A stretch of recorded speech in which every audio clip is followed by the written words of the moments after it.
बिस्मिल्लाहिर्रहमानिर्रहीम। अस्सलाम वालेकुम व्यूअर्स, हेलो फ्रेंड्स।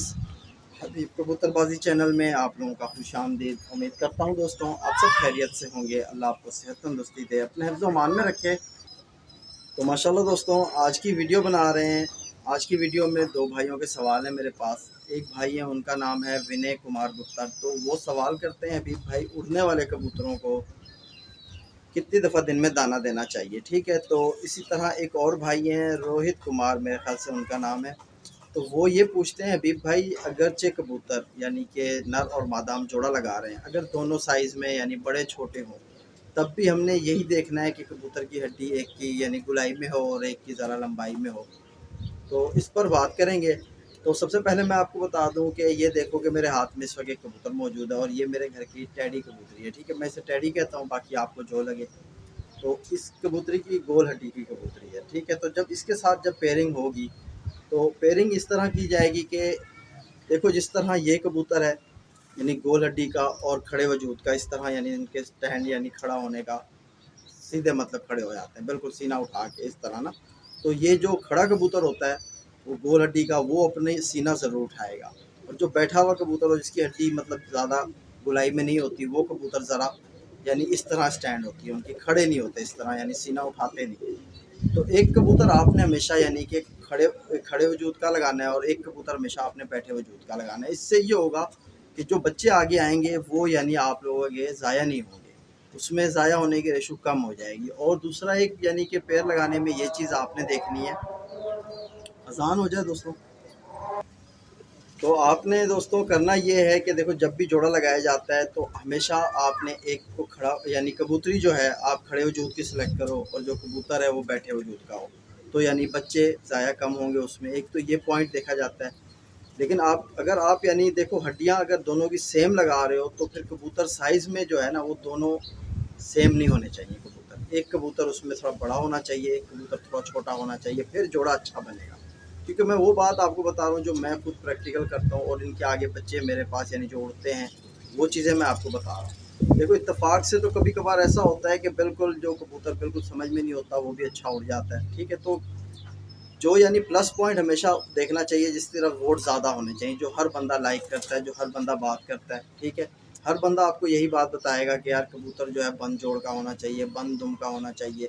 ठीक है, तो अच्छा उड़ता है। अब इत्तेफाक से कभी कभी ऐसे होते हैं खुले जोड़ के भी उड़ जाते हैं, ठीक है, खुली दुम के भी उड़ जाते हैं। तो बात यह है कि हमेशा वही चीज़ को ज़्यादा मैं यानी नोट करता हूँ जो हर किसी की बात होती है, जो यानी हर बंदा यानी यही चीज़ कहता है, वही चीज़ को आपने भी फॉलो करना है तो इंशाल्लाह उसमें आपको कामयाबी होगी। ठीक है, तो जिस तरह मैंने अब आपको दो पॉइंट बताए कि एक यानी कि कबूतर अगर खड़े वजूद का है तो दूसरा बैठे वजूद का होना चाहिए।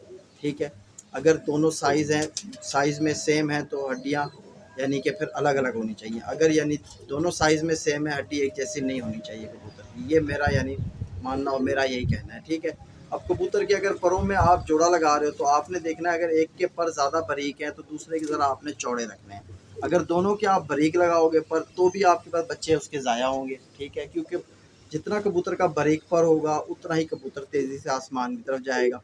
और कबूतर जब तेज़ी से आसमान की तरफ जाता है, अगर कबूतर में सियान होगी, दिमाग होगा, वापसी पक्की होगी, तो ही कबूतर गहराई से फिर आ जाएगा, वरना तो नीचे फिरता रहेगा, नहीं ज़ाया होगा कबूतर। जैसे ही वो गहराई पे जाएगा, बंद होगा, नुक्ता होगा, ज़ीरो होगा, फिर उसके बाद कबूतर निकल के वही आता है ऊपर से जो समझदार परिंदा होता है, इसमें समझ होती है।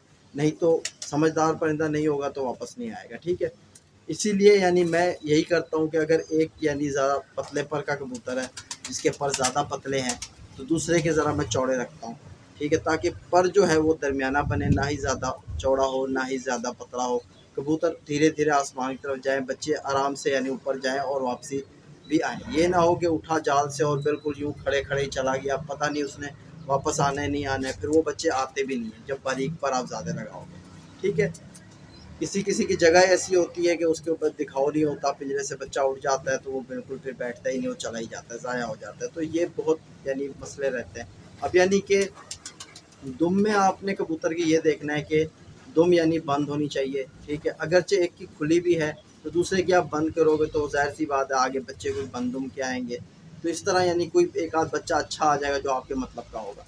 बाकी जोड़े से मैं ज़्यादा बच्चे नहीं लेता, एक जोड़े से 6 बच्चे ले लेता हूँ, फिर वो जोड़ा हटा देता हूँ, उसका जोड़ा दूसरे किसी और के साथ लगाता हूँ। ठीक है, तो ये मेरे यानी एक तरीका है जोड़ा लगाने का जो मैं आप लोगों को बताता हूँ। और यानी कि एक जो भाई है हमारे विनय कुमार, वो कह रहे थे उड़ने वाले कबूतरों को दिन में दाना कितनी दफ़ा देना चाहिए। तो भाई दिन में कबूतर को एक ही दफ़ा दाना देता हूँ मैं। उससे ये होता है कि अगर आप सारा दिन ही उसे दाना खिलाते रहोगे तो फिर उड़ाओगे कब। ठीक है, जब कबूतर ज़ोर मारता है, कबूतर सूखता है, तो उसके पोट में जो दाना होता है वो भी सूख जाता है, फिर कबूतर यानी डिस्टर्ब होता है। तो फिर वो कबूतर जब आप देखोगे कि उड़ के आके बैठते तो फटाफट पोट पे खुजाने लग जाते, क्योंकि यहाँ तकलीफ़ पैदा हो जाती है कबूतर को। और दौरान परवाज़ अगर कबूतर को तकलीफ़ होगी, परेशानी होगी, तो कबूतर घर नहीं आएगा। ये भी एक बड़ा मसला होता है कबूतर में। ठीक है, तो दाना एक ही दफ़ा तो दिन में यानी 24 घंटे में एक दफ़ा आपने दाना देना है। तो दाना वो अच्छा दो ताकि कबूतर जान में रहे। अगर दाना हल्का है तो फिर आप 2 दफ़ा भी खिला सकते हो, कोई मसला नहीं है, क्योंकि आपको पता है कि कबूतर हमारा बहुत ज़्यादा वीक है।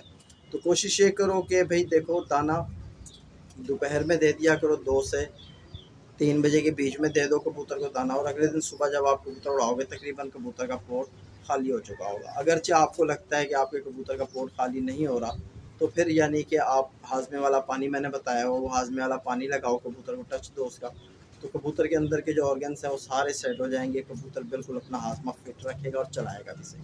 ठीक है, तो आपको यानी एक टिप भी दे देता हूँ।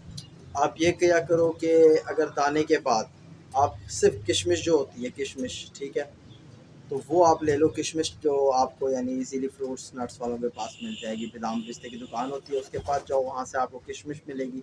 अंगूर की बनी हुई होती है, बिल्कुल छोटी सी। ठीक है, मुनक्का होता है बड़ा, किशमिश ज़रा छोटे साइज़ की होती है, वो ले आओ। यानी कि 10-12 किशमिश लेके रगड़ के उनको बिल्कुल आप रगड़ लो, रगड़ के उनको बिल्कुल पीस के एक जान बना लो। फिर उसकी बना लो काली मिर्च के साइज़ की गोलियाँ। ठीक है, हर कबूतर जो आपका उड़ने वाला कबूतर है उसको उसके बाद यानी आपको किशमिश दे दोगे तो आपके कबूतर का अंदर पोट बिल्कुल साफ़ हो जाएगा, और कबूतर बिल्कुल हाज़मा भी अच्छा कर जाएगा, और परवाज़ में भी अच्छा आपके सामने निकलेगा, यानी परवाज़ भी बढ़ाएगा। तो यही कुछ था वीडियो में। हो सकता है शायद मेरी वीडियो आप भाइयों को ज़रूर फ़ायदा पहुँचाएगी। तो फिर मुलाकात होगी, अपने भाई भी को इजाज़त दो। अल्लाह हाफ़िज़।